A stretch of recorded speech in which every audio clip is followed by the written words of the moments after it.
રજવાડું હતું. હેલાદાબમાં અમારા રાજા પાંઠાવીનો દેવનું રજવાડું હતું.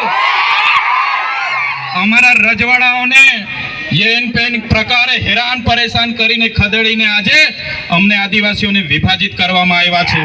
તમે રામાયણ વાંચી લેજો. રામાયણના પહેલા પાને આદિવાસી વાલ્મીકીનો ઉલ્લેખ હશે,